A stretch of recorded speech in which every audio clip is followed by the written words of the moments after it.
Psalm 62. And reflected a little bit on this, on just how much we need to rely on God and why we rely on God so much. And it says, "Truly my soul waiteth upon God, for from him cometh my salvation. He only is my rock. He only is my rock and my salvation. He is my defense. I shall not be greatly moved." That's the first two verses. And then my soul wait thou only upon God, for my expectation is from him. Verse 5. That is such a powerful verse. And then you keep going, he is my rock and my salvation. Just like verse 2. He repeats it again. And God is my salvation and my glory. In verse 7, the rock of my strength and my refuge is in God. Trust in him at all times, ye people. Pour out your heart before him. God is refuge for us, Selah. The main couple of verses I want to pick from that is because it reiterates who God is to us in one of the aspects of the way we look at God. He is my rock and he's my salvation. And it's so important that we understand and we realize that, because in order for us to realize that, verse 5, I believe, kicks in. My soul wait thou only upon God. Now, I look at this verse, and this verse for me convicts me. It makes me think all the time, because we hear the stories about God. We know how powerful God is, the miracles he made. Hey? Tilt it up a bit. Yep, there you My bad. The miracles, that Christ did, whatever. And then you hear just, how powerful he is in all the world that he created. Yet somehow, we still stress. Somehow, we still worry. We get concerned. We overthink things. We stress. We take things that we give to God, back from God, and put it in our own ways to handle it, and then we buckle it. In order for us to understand that God is our rock and our salvation, and really, really, really build that in us and fully believe that and fully trust that, verse 5 kicks in so much more perfectly for me. Because if I can understand that Christ is my rock and my salvation, automatically that means that whenever I am down, he is my rock. Whenever I think of why some things happen the way they are, it's because, like we learned on Sunday night, because he loves us. Yeah. He's our salvation. He sent his son to die on the cross. That's the perfect example of love. And then once we understand that and really grasp that, verse 5 kicks in. My soul wait thou only upon God, for my expectation is from him. But the reason I emphasize this verse so much, and I think about it a lot, is because we don't depend on God enough. Yeah. We don't apply verse 2 enough in order for us to apply verse 5, or to even consider coming across verse 5. Because we doubt God. We question God. We question things that happen in our life and say, God, why? We don't have that full belief and that full faith, and I'm talking to myself here as well, that God can deliver. God can overcome. We sing about it. We hear it in the preaching. We try our best to live it out, and we're in a good mood, but in a bad mood, we don't think that God can overcome sometimes. We sometimes think that, God's here, but I'm not really sensing that he's there. We start to doubt. We start to fear. We start to worry. And then once we kind of understand that, we then go to Matthew. And it was kind of what Jeremy spoke about on his sermon on Sunday, which was unbelievable. But if we go to Matthew 6, let's get this up here. But if we go to Matthew 6, and we go to verse 33. I believe it's 33. Yep. It could be a bit before. But Seek ye first the kingdom of God and his righteousness, and all these things shall be added unto you. Yeah, that's the verse. But there was another one. I believe it could be a bit before it. Verse 34. Did you see, bro? Take therefore no thought for the morrow shall take thought for the things of itself. Sufficient unto the day is the evil thereof. Probably be random I'm coming to this verse, but we stress so much, and we freak out because we want to think that God's in control always, but we never believe it. We never live it. So when I go back to Psalm 62 and I meditate, when I think about that verse, saying, my expectation and my rock is Christ, we don't believe it in the hard times.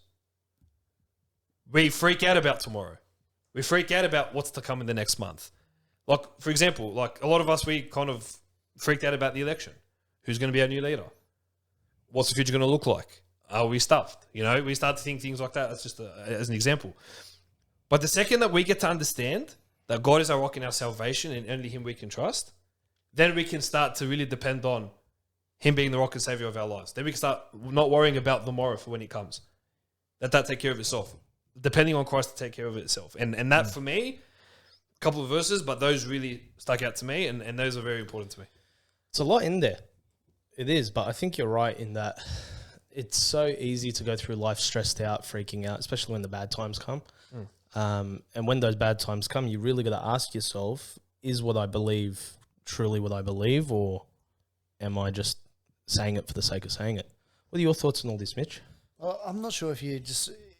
The way that I see it sometimes, and I try to convince myself of when I go through hard times, is that this is an opportunity for me to kind of level up. So even though that, like, you know, I might, you know, blame and be upset and do all that kind of stuff, I will eventually come around to being like, this is an opportunity for me to develop, you know, a bit of tenacity, overcome adversity. Backbone. And I guess that's where the strength comes from, because God is always that constant, right? Is that always that thing that I can lean on? And I think that's that strength that shines through, that comes through as me thinking, hey, this is an opportunity. You know what I mean? You see a lot of this as a physio. Like, you see a lot of people come in, whether it be car accidents, injuries, all this stuff going down.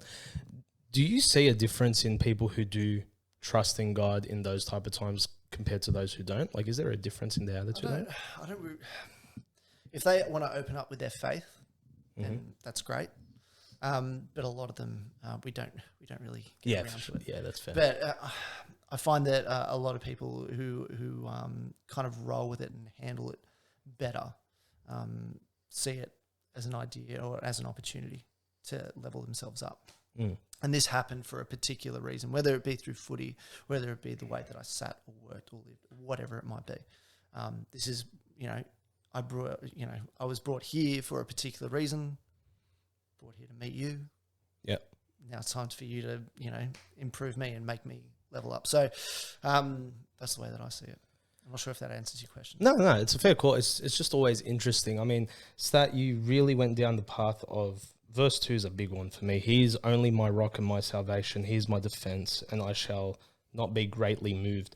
I think that's powerful, because for me, when I went through tough times, or when I go through tough times, that's what I go back to. Is honestly, I don't know how people do it without him. I really don't. Like, I look at my situations and think to myself, man, I could not do this without God. It would be a stress out. It'd be struggle street. The amount that I am able to rely on him when things get bad, or even in the good times as well, when I'm trying to make decisions, I really live a dependent life. I'm really not independent in regards to my decision making, trying to get through tough times and all that stuff. It's always going back to him. And I think for a Christian, it is important to remember that you should constantly be going back to him, because he's got it figured out at the end of the day. Verse 8 says, trust in him at all times. Chapter 62 in Psalms, verse 8. Says, trust in him at all times. You people, pour out your heart before him. God is a refuge for us. Trust in him at all times. Yeah. Good times, bad times. All times. All times. You know? And I think that's so important. And Jeremy said something on the weekend that really stuck with me, is we need to take care of God's business, or we have to take care of our business. That ripped me in half. Because I don't trust God enough. I don't depend on God enough. I don't do my business for God enough. You know, and that for me, ripped me in half. So when I see this, trust him at all times, you people, pour out your heart before him, because God is a refuge for us. 1 Peter 5:8, cast all your care upon him, for he careth for you. You know, we underestimate God, because in our minds, while he's got the bird's eye view, we only see what's in front of us. You know, we only see like just the problem ahead. We don't see everything that's going on around. So those are the verses that stuck out for me based on what we learned on Sunday. And we kind of go through this passage as an encouragement passage, but we don't want to knuckle down and understand that he's our rock and our salvation. And then my soul will depend only on God. You know, so that for me, my expectation is from him. My expectation isn't people. My expectation is him. And so that's what I got out of that. And I think it's very important at all times. We need to trust. We need to pray. We need to be dependent on Christ. For without God, we are nothing. Good verse of the week, bro.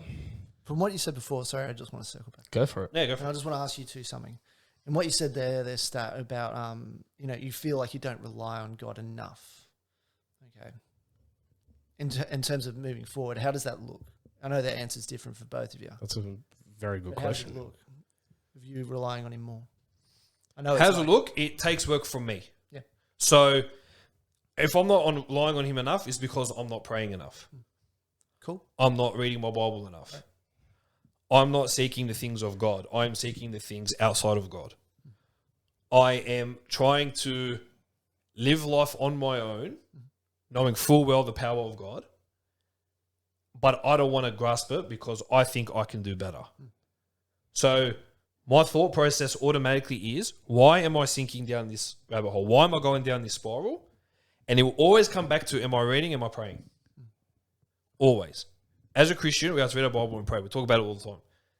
If I am going away from the basics of what I need to do, I can't expect God to meet me halfway if I'm not doing my part to meet him halfway. So I know for me, I have to read, I have to pray. And I know that once I start to get that and I need to rely on God, and when I give something to God, not take it back from him and try to work it out on my own, because that's when I know anytime I try to grab it back or try to do it on my own, I'm going to fail. So for me, how it looks is I know better through what I've learned my whole life in church and through the Bible that I need to be dependent on God, and I needed to take care of my business for God before he can come and take care of my business. Ray, does that look the same way? Yeah, I think for me, it sums it up as in taking my relationship with God seriously. I think it's very easy to go through life and just coast and try to put it on autopilot. But we really need, like for me, I need to sit back and think, no, my relationship with God is real to me. Am I treating it that way? Am I reading my Bible? Am I praying? Am I actually relying on him in the good times as well as the bad? Because I think the thing about God is it's very easy for us to go to him when times are tough. But when times are good, we just sort of sit back and we're just loving it. And I think that's the big thing, is treating my relationship with God seriously and legit. Talk to him about your good times. Talk to him about your bad times. A couple of weeks ago, something happened. It was really good. And I went to go, God, I know you've seen this, but guess what happened today? I want to tell you about it. Yeah, thanks. And I sat there and I just got to talk to God, and I just felt this weight off my shoulders. I was like, God, I'm not coming to you burdened. I'm coming to you thankful. And I'm coming to you because you open these doors. You do things and set things up for me. And I'm never grateful enough when times are good. I'm only coming to you when I sometimes I treat God like a spare tire where I don't need it unless I'm in trouble. Unless it works for me, right? Yeah, this works for me. Unless I want it now. I want this until it happens now. And as you said, like when something good happens, you're just like, I did that. Yeah, Good. we get to the thought of, God, but I want to call this bloke. I want to call that guy. Guess what happened? But I don't go back onto my knees and pray and say, God, that you opened this door for me. Thank you for that. Ever. I get this big piece of news. Sometimes for me personally, being a bit open here, I'll pray for something. I'll get it. And I feel like I don't deserve it. Yeah. Listen, that's a fair call, bro. I've said this to you before, but when I moved into this place, I'd been through years of just bad thing after bad thing, constant. And then finally something that I've been wanting for a long time came to be, and God gave me this. And I couldn't, for a solid 2 months of living here, go a day without just sitting down and looking around and without sounding like a girl, but crying. And just being like, God, thank you so much. Just like being grateful. Showing just, gratitude. yeah, just being thankful for what he did. Like, and I think that's a big thing, Stat, is we're not grateful enough. We don't thank him enough. We don't talk to him enough. We don't rely on him enough. Yeah. I think that's important. And it comes back to the whole point of, if we don't have God in our lives, we are nothing. And I don't care about the mic. I didn't care about podcasts. I didn't care about that. I'm getting real. If you don't have God in your life, the life means nothing. I can promise you that. And I think if you are a Christian, you're listening to this, knuckle down, realize that this is a God that's created the world, created every planet, created us. The way our bodies work is all because of him. And we underestimate that. We underestimate his power when we're going through a tough time. If you're a Christian, understand who God really is. Find out who God really is. And then once you know, don't worry about tomorrow. Let it take care of itself. And I think, and it's easier said than done. And if those people that don't know Christ, it's hard to explain unless you experience it. Contact us. I think that's the big thing as well. If you don't know Christ, but you want to know more about this stuff, more about what Stat's been saying, get in contact, Chuck it in the comments, shoot us a DM, let us know.